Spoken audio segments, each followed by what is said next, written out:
وقتتون بخیر باشه. خیلی خوش اومدین. یه لایو دیگر رو براتون داریم در مورد کشور نیوزلند. تو این لایو میخوایم 0 تا 100 مهاجرت کاری بچه پرستاری و حالا تعیین میکنیم بقیه رشته ها رو بر اساس حالا اون چیزی که میتونیم بگیم توی همین لایو. 0 تا 100 مهاجرت کاری بچه کادر درمان به کشور نیوزلند رو اینجا براتون بگیم که بتونید به صورت رایگان استفاده کنید. مهمون برنامه‌مون خانم بنفشه خانم هستن که الان توی نیوزلند مشغول کار پرستاری هستن. من الان ایشون رو اد میکنم.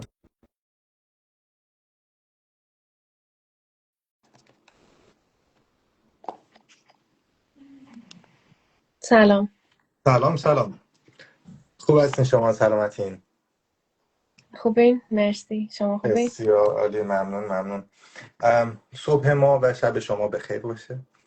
و اینکه اگه لطف کنید، حالا بچه منو میشناسن، اگه لطف کنید یه کوچولو خودتون معرفی کنید و من کلی شما رو سوال پیچ کنم.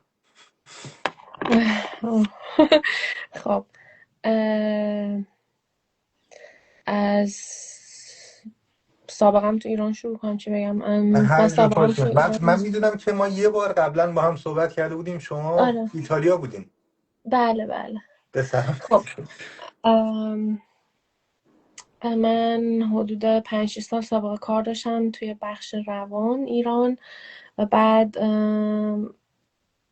تصمیم مهاجرت گرفتم و اون موقع تحصیلی مهاجرت کردم به ایتالیا. ارشد گرفتم، نه توی زمینه نرسینگ، توی زمینه سلامت و ورزش. و هینی که اونجا بودم اول تصمیم گرفته بودم که پروسه نرسینگ خود ایتالیا رو انجام بدم، پیش ببرم. ولی یه پیغامی گرفتم از یکی از بچه‌ها که گفتش که یه شرکت هست که برای انگلیس نرسای روان رو ساپورت میکنه که حالا امتحاناشون رو بدن و من با اون شرکت آشنا شدم. ولی چون که نتونستم نمره زبان مورد نیاز انگلیس رو بیارم و دوتا امتحانم رو کمباین کردم با هم نمراتش رو، انگلیس قبول نمیکرد ولی نیوزیلند قبول میکرد. نمراتش یکیه ولی شرایط کمباین کردن نمراتشون با هم فرق داره. بسیار برای همین بله. دیگه مسیرم عوض شد به نیوزیلند. خیلی هم عالی.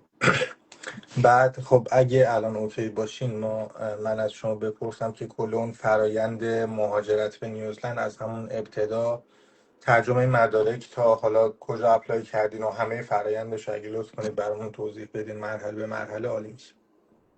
بله حتما. خب اولین مرحلهش که ارسال مدارک به CGFNS بود که الان شده ترومریت. و چیزی که میخواستن مدرک زبان، سابقه کار، مدرک شناسایی و نامه تاییدیه از نظام پرستاری ایرانه. اینا رو میخواستن، ایمیل تاییدیه. نمره زبان مورد نیاز نیوزیلند یا آیلتس آکادمیکه که باید ایچ اسکیل 7 باشه، فقط رایتینگ 6.5. یا اگه که بچه ها میخوان اویتی بدم که من خودم اویتی دادم، اویتی میخوان بدن، میشه برای همه اسکیلا 350 یا بی، فقط رایتینگ سی پلاس یا 300 فکر کنم. آره 300 میخواد. این نمره زبانه. شرط سابقه کار قبلا اینجوری بود که میگفت باید تو 5 سال اخیر مثلا فکر کنم تو 5 سال اخیر باید 2 سال 3 سال سابقه کار داشته باشین، ولی الان کلا اونو حذف کردن، گذاشتن که شما باید کلا 1800 ساعت سابقه کار داشته باشین. حالا چه میخواد ادامه دار باشه، چه میخواد مثلا بینش کار کرده باشن نکرده باشن. و برای تاییدیه سابقه کار بعدن، یعنی اول که شما فقط مدارک رو میفرستین برای ترومریت، اینجوری بود. و بعدش یه ایمیل سابقه کار خود نرسینگ کانسیل نیوزیلند میخواست. که الان هم فکر کنم شرایط هنوز همینه. فقط الان چیزی که هست اینه که ترومریت برای بچه‌های ایران مدارک رو قبول نمیکنه که ایوالویت کنه. برای همین طبق چیزی که بچه‌ها گذاشته بودن خبر جدید من امروز زنگ زدم به نرسینگ کانسیل نیوزیلند و گفتم که من نرس ایرانی هستم اینجا و برای دوستان میخوام سوال بپرسم که میخوان پروسه نیوزیلند رو شروع کنن.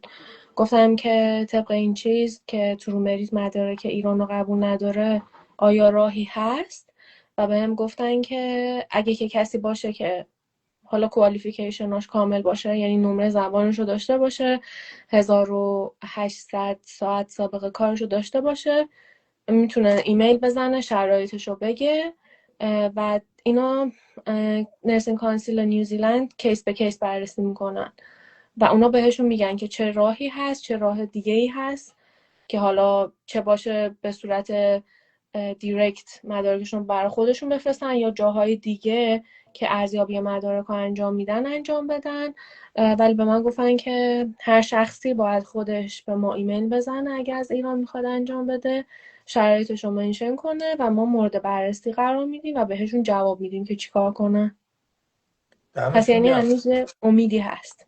دمتون گرم. اون امید که قطعا هست. اصلا یکی از دلایلی که من لایو گذاشتم میدونستم که به هر حال ترومریت الان فعلا در حال حاضر مدارک رو قبول نمیکنه، ولی نه همش موقتیه. یعنی اینکه حالا کسی که الان مدارکش آماده است از این راهی که شما گفتین، خب قطعا دمشون گرم که این فرصت رو گذاشتن، چون در حالت عادی میگفتن صبر کنید تا درست شه. ام. ولی خب دمشون گرم که اینو گذاشتن. اگه کسی مدارک رو الان داره میتونه از این طریق اقدام بکنه، به نظرم خیلی خوبه. اگر نه بچه‌ها فکر نکنید اینکه الان ترومریت الان انجام نمیده یعنی اینکه شما نباید زبان بخونید. شما بخونید تا مدارکتون رو بگیرین. این قوانین 10 بار عوض میشه و قطعا مدارکتون چیز میشه، بررسی خواهد شد در آینده. اینا همه چیش موقت، مخصوصا این سازمان ترومریت ارادت خیلی خاصی من بهشون دارم، کلا در حال تغییرن همیشه. ام. دقیقا. آره. خب پس تا اینجا رفتیم که آره چیزی که آیلتس رو گفتیم، خواست برومریز سابقه خواست کار آره نمره گفتیم، زبان بود. مدرک. یه فرم حالت فرم میفرسته بعد اون فرما رو پر کنین، مثلا اسم بیمارستان، چه مدتی اونجا کار میکردین دیگه.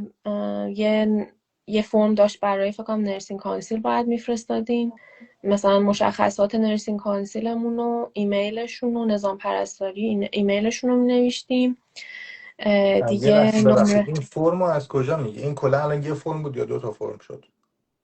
نه یه فرم بود که مال خود سایت ترومریت بود، اونو از اون بعد فرم دانلود کرد. میکنید بعد برای خودشون میفرستین یا برای نرسینگ کانسیل نیوزلند؟ نه برای خود ترومریت میفرستیم. بعد یه جا بعد گفتی که اون 1800 ساعت رو بعد به خود نرسینگ کانسیل بگیه فکر کنم. آره یعنی شما توی اون اه، برگه‌ای که گفتم توی اون مشخصات باید بنویسین که کدوم بیمارستان کار میکردین، چه مدت اونجا کار میکردین رو منشن میکنین، برای ترومریت میفرستین، اینا کاری ندارن. مدرکتون هم میفرستین پست میکنین به همون روشی که مال حالا آمریکا هم بوده اونم پست میکنین و بعدش این ترومریت میاد مدارک رو بررسی میکنه و یه گزارشی میفرسته برای نرسینگ کانسیل. هر وقت که اونا گزارششون آماده شد یعنی مدرک شما رو ارزیابی کردن یه ایمیل براتون میاد که الان میتونین یه اکانت بسازین داخل نرسینگ کانسیل نیوزیلند. بسیار عالی. بعد شما خب برای ترومریت که خب قبلا هزینهش $380 $380 آمریکا بود که چرا پرداخت به میکنه دلار آمریکا پول میگیرن نه؟ خب به خاطر اینکه مدارک ارزیابی مدارک با آمریکا بود دیگه. آها. خب 380 ارز... تا. بله $380 آمریکا. بعدش یه ایمیل میاد برای شخص که الان میتونین شما یه اکانت بسازین داخل نرسینگ کانسیل نیوزیلند و باید $485 نیوزیلند پرداخت کنن و اینجا پروسه نرسینگ کانسیل شروع میشه. خب برای نرسینگ کانسیل یه یه کریمینال سوال من رکورد. ببخشید بله بپرسم، جزء اون مدارکی که گفتی، شما گفتی که آیلتس و سابقه کار و مدرک تحصیلی و گفتی یه تاییدیه هم از نظام پرستاری، اون گود استندینگ بله خودمون میشه؟ بله بله. بعد فکر اینم کنم برای همون اونا ترو خودشون مریت میره؟ ایمیل میزنن چک میکنن. بله. فقط بسیار. از شما میپرسن که شما نظام پرستاری دارین ندارین، و اینکه ایمیلشون چیه. آها، یعنی پس خود نامه گود استندینگ رو نمیخوام؟ نه، خود نام گود استندینگ رو نه. بعد برای کیس به کیس فرق داره. برای نظام پرستاری از من نخواستن، برای خود نرسینگ کانسل نیوزیلند نخواستن نامه از نظام پرستاری ایران نخواستن. تنها چیزی که خواستن این بود که از یه جا ایمیل، بعد حالا چه ایمیل آکادمیک باشه چه ایمیل بیمارستان باشه، باید یه ایمیل بزنن که سابقه کار شما رو تایید کنن. همین.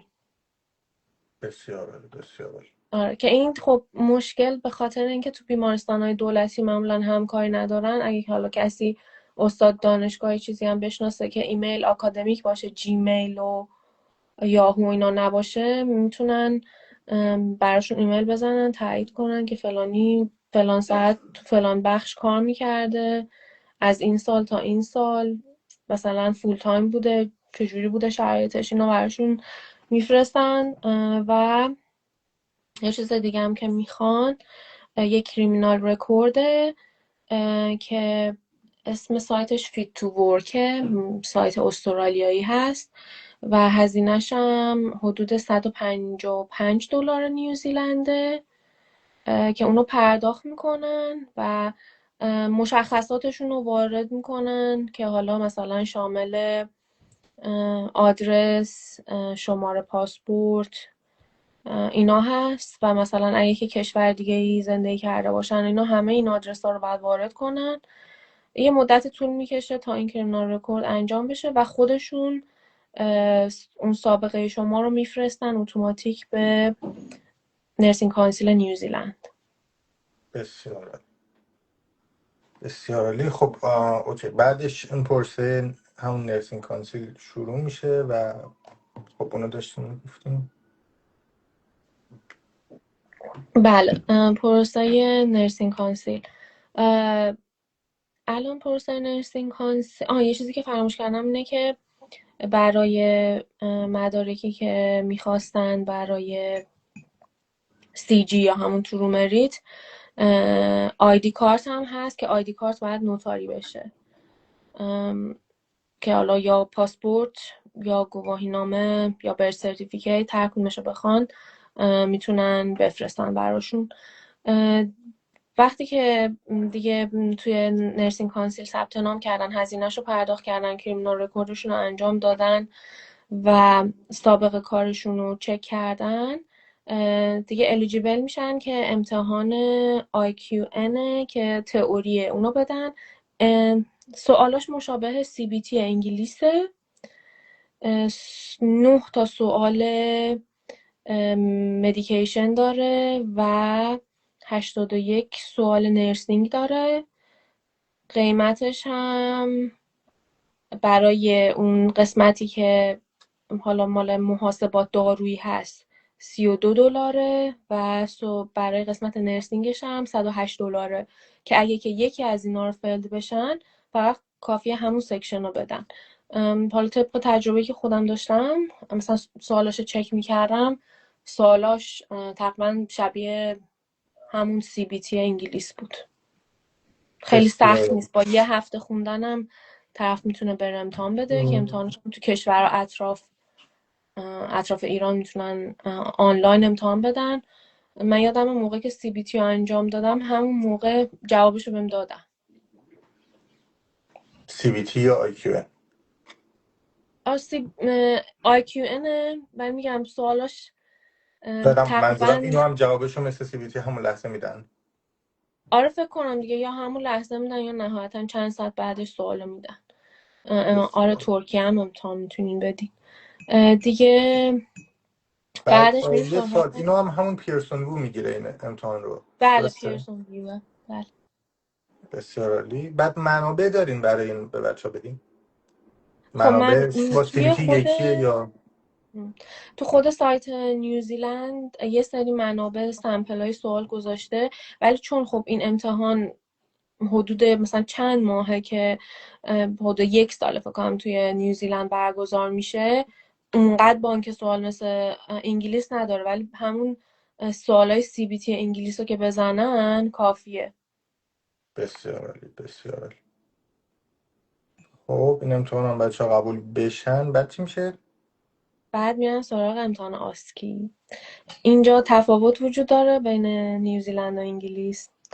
اینجا باید با ویزای توریستی اقدام کنن، بیان نیوزلند امتحانشون رو بدن و بعد اگه قبول شدن تازه میتونن شروع کنن جاب آفر گرفتن. که این یکم هزینه‌اش زیاده.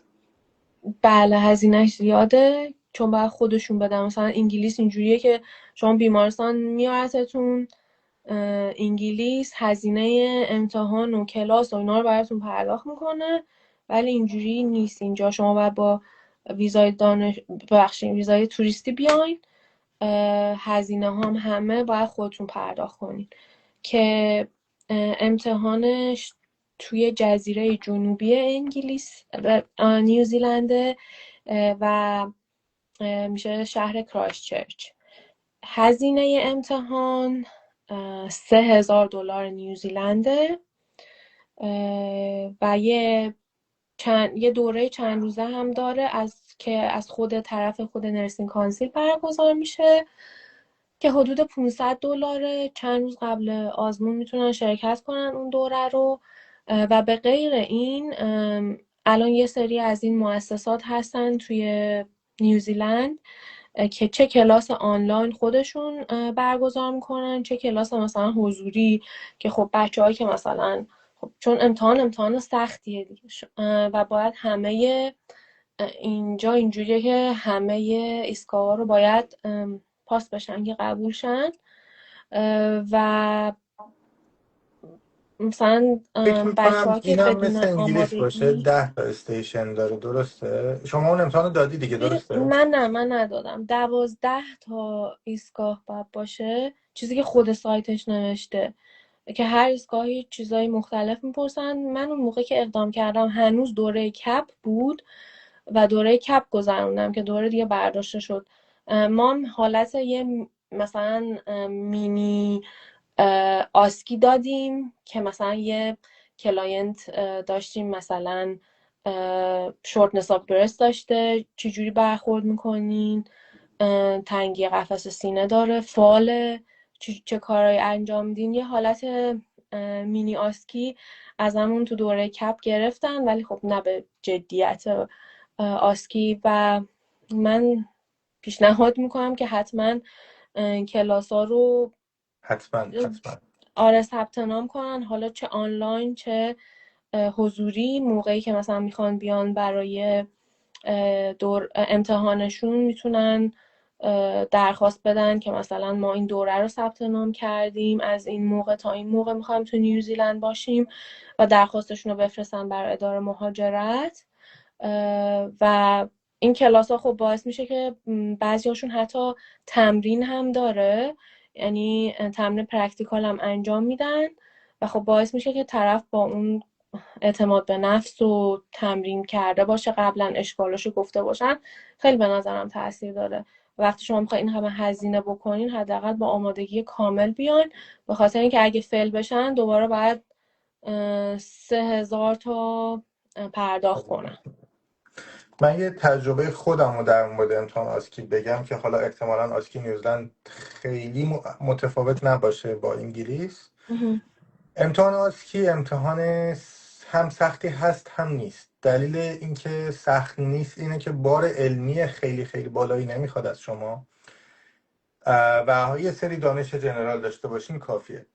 ولی امتحان عملیه و یه سری چک لیست داره. مثلا حالا برای انگلیس بر اساس اون دانشگاهی که دارین امتحانو میگیره، توی سایت های دانشگاه چک لیستاش هست که چه نکاتی و برای هر اسکیل از شما میخوان.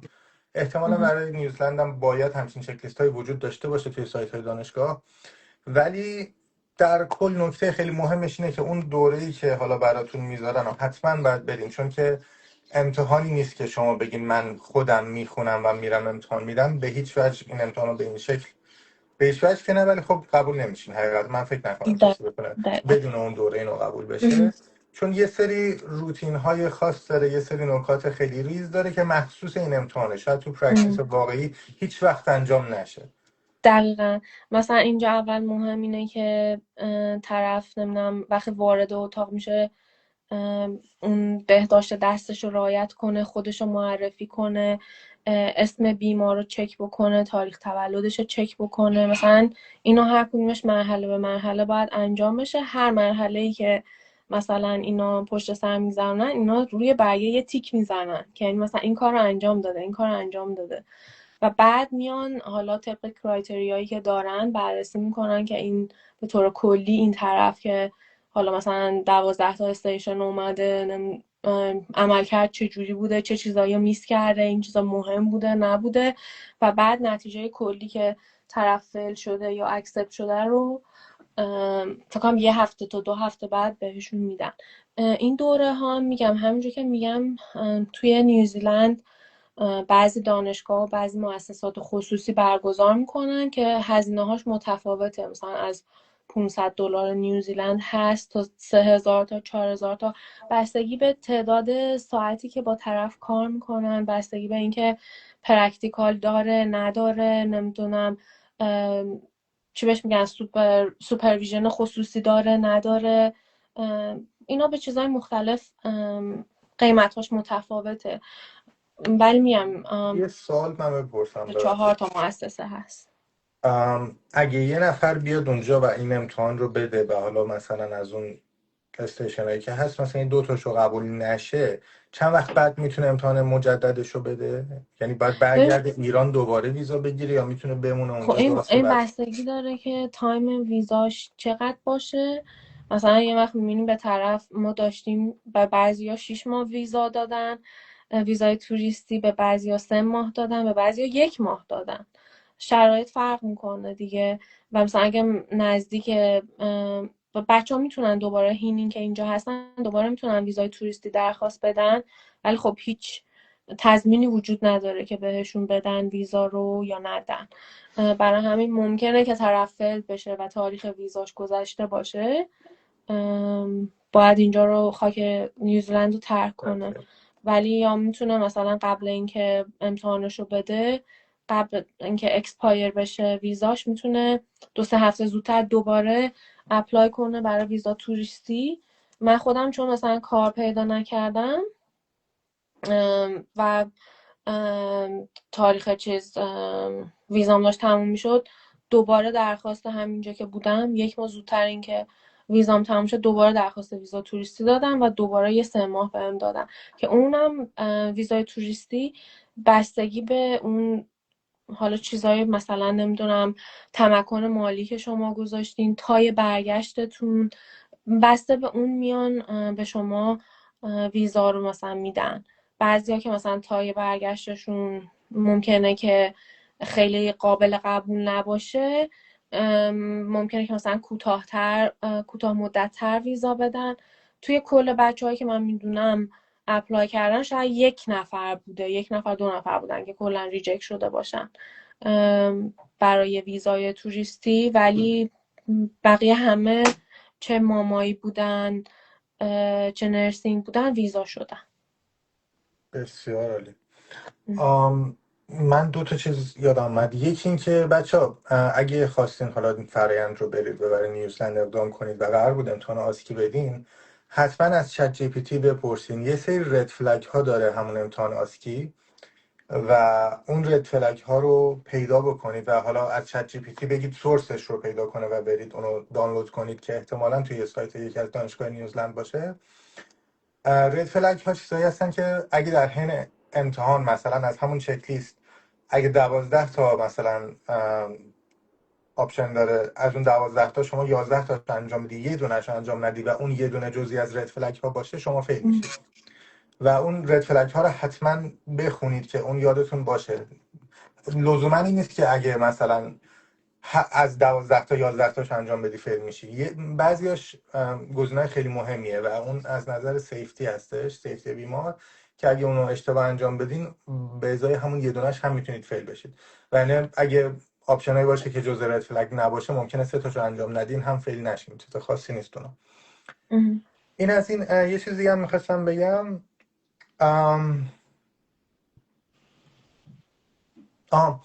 بقیه بچهای حالا غیر از پرستاری اگه بخوان اقدام بکنن، بچهای مامایی از همون نرسینگ کانسیل اقدام میکنن یا نه؟ خب اینجا چیزی که هست اینه که برای هر رشته کانسیل متفاوت داره. بر مامایی میدوایفری کانسیل، اونا مدارکشون رو دیگه لازم نیست برای ترو مریت و اینا بفرستن، مدارکشون مستقیم میفرستن برای خود نظام مامایی اینجا و اونا بررسی میکنن، مدرک زبان، مدرک دانشگاهی سابقه کار، همه اینا رو میفرستن بررسی میکنن، ولی اونا هم باید با ویزای توریستی بیان اینجا و امتحان آسکی مامایی رو بدن. بسیار. بعد بچهای اتاق عمل هوشبری چطور؟ اونا میتونن اتاق نمیتونن؟ عمل تا جایی که من میدونم اتاق عمل نداره، مگه اینکه مثلا بفرستن برای خود نظام پرستاری بررسی کنن ببینن واحداشون رو قبول میکنن یا نه.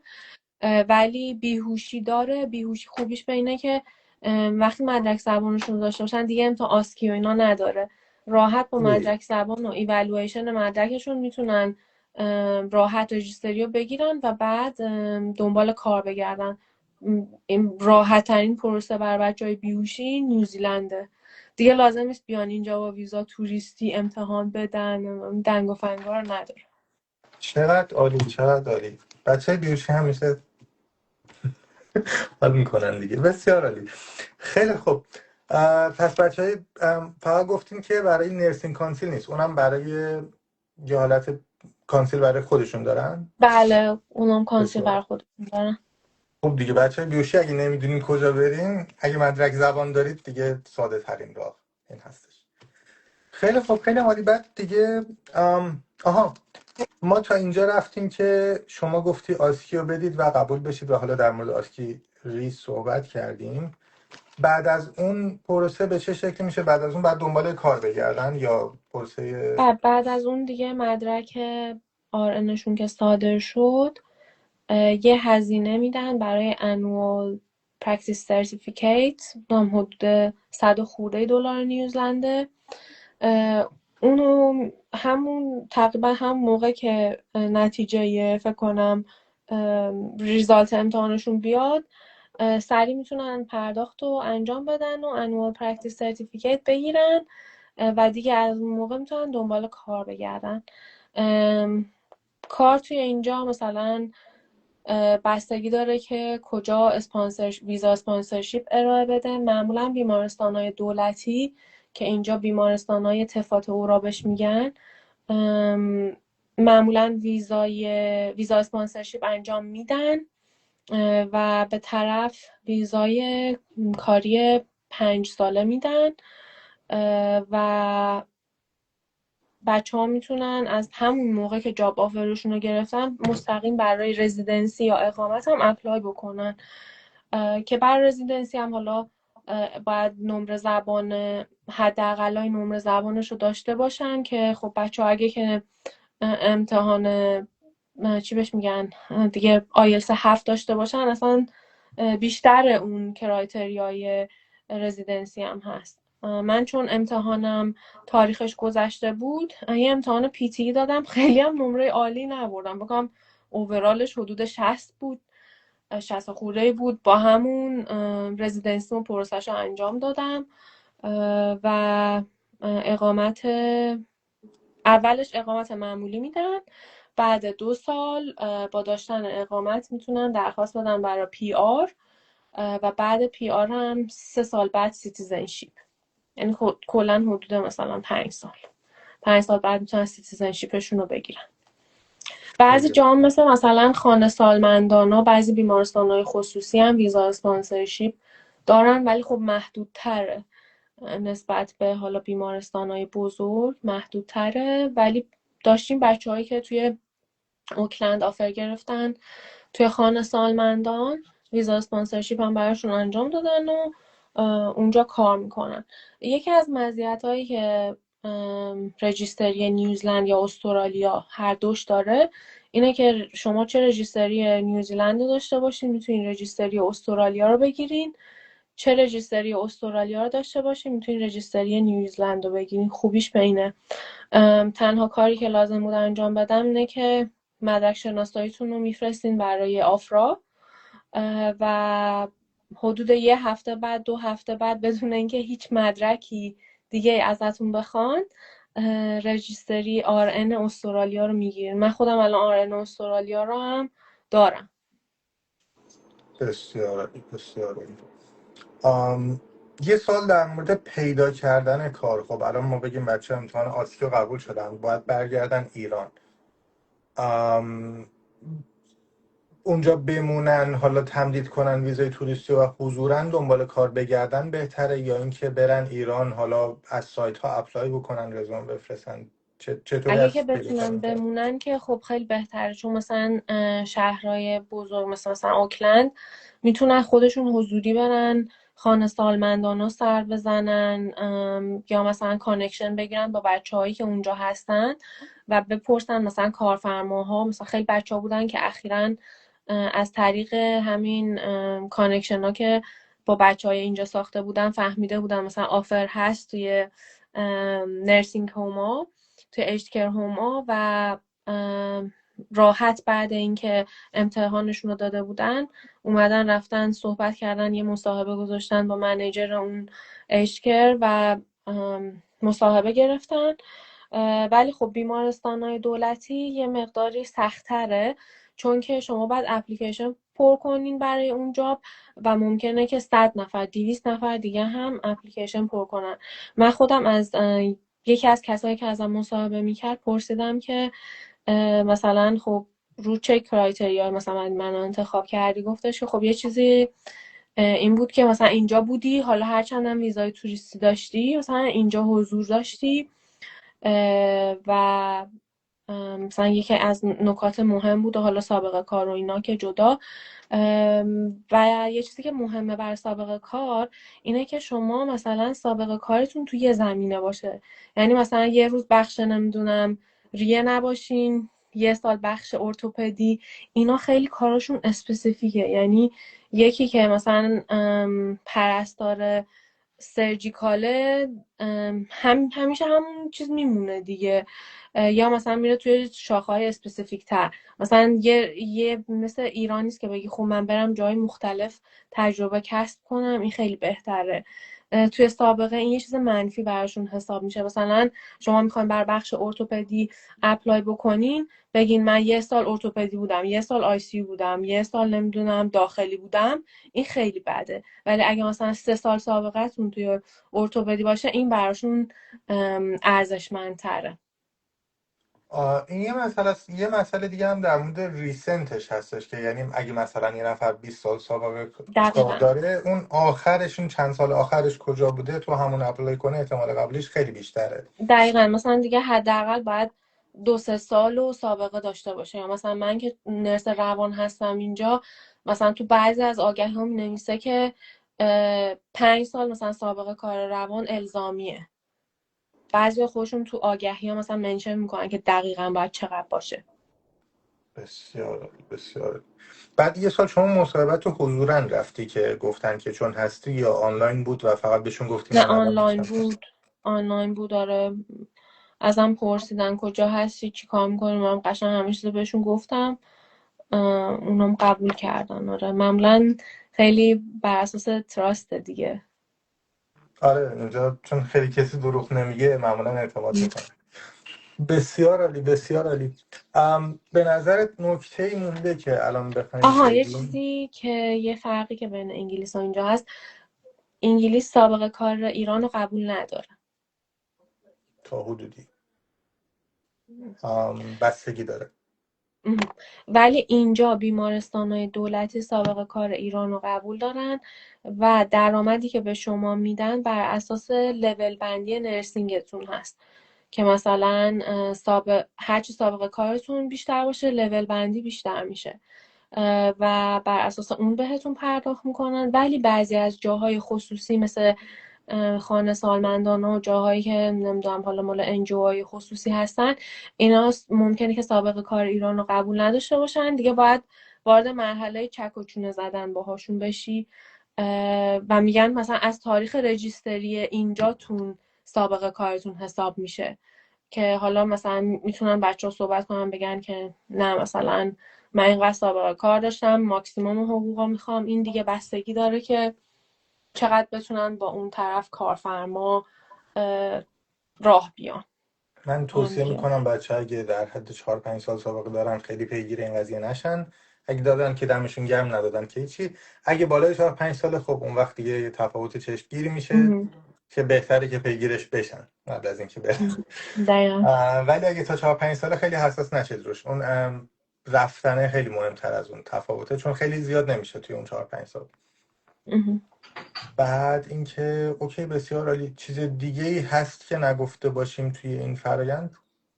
نه دیگه به طور خلاصه که بچه میگم به طور خلاصه شما باید مدرک نرسینگتون رو داشته باشین، مدرک زبانتون رو داشته باشین تا بتونین پروسه رو شروع کنین و سابقه کار که 1800 ساعته. اینا سه تا چیز الزامیه برای استارت قضیه. دیگه مرحله به مرحله شما میتونین حالا مثلا حتی اگه که چیز شد ندونستین میتونین ایمیل بزنین، میتونین توی چت جی پی تی چک کنین. ولی این سه تا چیز الزامیه: سابقه، مدرک زبان و مدرک نرسینگتون. بسیار عالی، بسیار عالی. و چقدر خوب شد، دمت گرم که انقدر قشنگ و واضح و مشخص توضیح دادی که دقیقا مشخص باشه بچه چه مسیر رو باید برن. من خیلی برای بچه بیوشی خوشحال شدم که راستش خیلی از من میپرسیدن که از کدوم فرآیند بریم. انگلیس هنوز بیوشی میگیره یه مقدار، ولی خب سخته اینجا. جاب آفر انگلیس واقعا کم شده در حال حاضر اینجام که داریم کم ما شده. صحبت میکنیم. اونجا هم کم شده. نمیدونم اینا همه انگار قوانینشون به هم ربط داره، همشون با هم انگار از یه الگو آره. چیز میگیرن. البته من الان اخیرا میبینم که مثلا من استرالیا قبلا مثلا سیویمو فرستاده بودم و اینا، از یه سری بیمارستان ها ایمیل میگیرم که برای ویزای 482 که کوتاه مدته الان خوب استرالیا کمی اکتیو شده، داره نرس میگیره از کشورهای دیگه. بهتر فکر کنم حتی بهتر نیوزیلند و انگلیس هم الان میگیره. آره، جاب آفر اونجا خوبه. و اینکه ولی خب آره، بچه بیوشی که دیگه خیلی راحت میتونن اپلای کنن. بچه های پرستاری اگه مدرک زبان دارن که طبق همون روشی که شما گفتی الان ایمیل بدن و پیگیر بشن. اگه میتونن دایرکت مدارکشون رو بفرستن که قطعا این کار انجام بدن. اگر هم مدرک زبان ندارید از همین الان بخونید، صبر نکنید تا مسیر فراهم بشه، چون که قوانین بارها و بارها عوض میشه. جاب آفرها کم و زیاد میشه، قوانین کشورها، پروسه‌های مدل سازی همیشه عوض میشه. شما مدرک زبان رو باید داشته باشی که خیلی فلکسیبل تر باشی، وقتی قوانین عوض شد بتونی زودتر عمل کنی. بچه مامایی که از طریق کانسیل مامایی اصلا نیازی به CGFNS ندارن. اتاق عمل رو نمیدونیم. نه اتاق عمل من ندیدم اصلا این کسی باشه که اپلای کرده باشه. نمیدونم. بچه اتاق عمل همچنان پروسه انگلیس رو پیش ببرید. جاب آفرها کمه ولی خب غیر ممکن نیست. برای جاب پیدا کردن توی نیوزیلند هم یه اپلیکیشن هست اسمش سیک SEEK و سایت توی گوگل که سرچ کنن یه سایت مال خود بیمارستان‌های دولتی اینجا هست، تفات اوراه. اگه که مثلا بچه ها بخوان من میتونم وقتی لایو رو سیو کردین کامنت بذارن و سوالی داشتم بپرسم میتونم سایتاش هم بذارم که مثلا چجوری میتونن جاب آفر پیدا بکنن و دیگه هم. اگه لطف کنی اینو توی یه پیام برای من بفرستی، من یه کانال تلگرام دارم که کلا آها این مسئله رو آها میذارم توش، بفرستم اونجا که همه بچه ها ببینن. خیلی بله عالی میشه.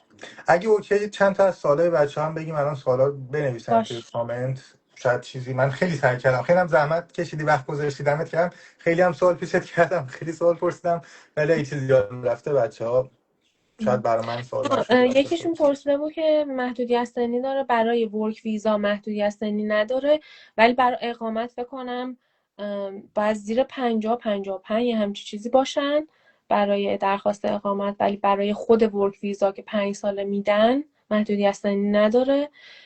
کجا ایمیل بزنن؟ نرسینگ کانسیل نیوزیلند باید ایمیل بزنین. وقتی که مدرک پرستاریتون، مدرک زبانتون، سابقه کارتون اوکی باشه ایمیل میزنین مستقیم به نرسینگ کانسیل نیوزیلند، میگین که آره ما طبق این شرایط که ایران تحریمه نمیتونیم پروسه تورمریت رو انجام بدیم، لطفا ما راهنمایی کنین. بسیار عالی. انکلکس آمریکا دیگه یه سری بچه ها بودن که قبلا با داشتن انکلکس آمریکا و پی تی ای پروسه رو طی می‌کردن، دیگه کاری به اون نداره. انکلکس داشته باشین، پی تی ای داشته باشین، پروسه آمریکا باشین، دیگه قابل قبول نیست برای نیوزیلند. درآمدها اینجا بر حسب لول بندیه و درآمدها، درآمد پرستاری اینجا درآمد متوسط رو به خوب هست. فقط آیلتس آکادمیک و او ای تی قابل قبوله برای نیوزیلند. لول بندی از فکر کنم لول نمیدونم 1 تا لول منیجرها و کسایی که مثلا نمیدونم پرکتیس نرس و اینا هستن، سینیور نرس اسپشیالیست، اونا میشه لول 7 به بالا. من که مثلا حدود 6-7 سال سابقه کار داشتم ایران، لول 7 بودم.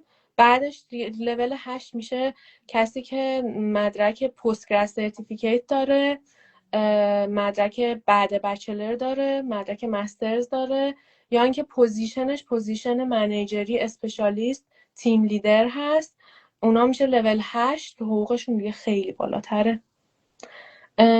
گپ سابقه برای کار پیدا کردن مهمه. آره برای کار پیدا کردن مهمه، ولی برای خود نرسینگ کانسیل نیوزیلند مهم نیست. شما فقط باید 1800 ساعت سابقه کار داشته باشین، مهم نیست گپ باشه یا نباشه. بسیار عالی. من اصلا ندیدم شما سوالا رو داری از کجا میخونی. ولی خب دمت گرم، هرچی بود جواب دادی. انکلکس داشتن و نداشتن شما برای پروسه نیوزلند هیچ فرق نداره. برای استرالیا چرا، ولی برای نیوزلند هیچ کاری نداره دیگه. کل پروسه چقدر طول میکشه؟ شما وقتی که مدرک زبان و سابقه کارتون اوکی شده باشه، مدرک پرستاریتون داشته باشین، حدود مثلا 1 سال زمان میبره. دیگه مدرک زبان و اینام نداشته باشین دیگه بستگی داره که کی مدرک زبانتون رو بگیرید. راجع به مامایی هم گفتم دیگه، نرسینگ ببخشین کانسیل میدوایفری داره که مدارکتون و سابقه کارتون و نمره زبانتون همه رو میفرستین اونجا. بعدش که مدرکتون رو بررسی کردن، شما میان این با ویزای توریستی میان نیوزیلند، امتحان آسکی مامایی رو میدین، پاس که شدین دنبال آفر میگردین. بسیار عالی. یه لحظه من دارم خیلی سوالا رو تکراری میبینم تکراریه. الان. یه سری چیزا توی لایو گفته شده، حالا اگه بچه دیرتر جوین شدن این لایو توی پیج یوتیوب من سیو میشه، میتونن برن ببینن. خب توی فقط داخل اینستا هم میذارین. آره آره. اگه که سوالی داشتن میتونن کامنت بنویسن، من جوابشون رو میدم. بسیار عالی. یه سال گفتی که این پروسه کلا 1 سال طول میکشه بعد از گرفتن مدرک زبان. کدومشه که طول میکشه؟ این خود خود ترومریت؟ ارزیابی مدارک هست یه کریمینال رکورد هست، بعدش بخوان برای امتحان تئوری برن یه کشور دیگه انجام بدن هست، و پروسه حالا ویزای توریستی گرفتن که ویزا توریستی حدود مثلا از 3 هفته تا 5-6 هفته طول میکشه. پروسه ایوالویشن مدارک طولانی تره، ممکنه مثلا چند ماه طول بکشه. حالا شاید بسیار برای ایرانیا اگه که راه دیگه ای داشته باشه که الان گفتن که راه دیگه ای هست و کیس به کیس بررسی میکنن، ممکنه که مثلا دیگه نرن توی سریع‌تر بشه این پروسه پروسه. ویتینگ لیست رومریت، شاید بهتر بشه. من توصیه میکنم بچه‌ای مدرک زبان دارن خیلی سریع اقدام کنن برای این فرآیند، چون که به محض اینکه ترومریت اوکی بشه قطعا این پروسه رو استاپ میکنن و میگن طبق اون روش معمول پیش برید. و این احتمالا خیلی بهتر از سی جی باشه، چون میگم از قدیم من یادمه با سی جی همه مشکل داشتن از جمله خود من. با سی جی خیلی مشکل طول داشتم. کشید. من خودم همینجور زنگ زدم به آمریکا، میگفتم که آره مدرک من رسیده، توی پست نشون میده، ولی من هنوز چیزی نگرفتم. اینا با اینکه خیلی پیگیری کردم، ولی حدود فکر کنم 1.5 ماه 2 ماه طول کشید. من چند فکر سال کنم پیش. مدیریتشون ایرانیه اونجا، اصلا خیلی وضعشون خرابه. و اینکه بسیار عالی، دست شما درد نکنه. بچه‌ها بازم خواهش سوال میکنم، داشتن توی خیلی کار کامنت ها خوبی بود. میتونن بپرسن. بله، خیلی ممنون بنفشه خانم، مرسی که وقت گذاشتی و برای بچه‌ها خواهش فرآیند میکنم. توضیح دادی.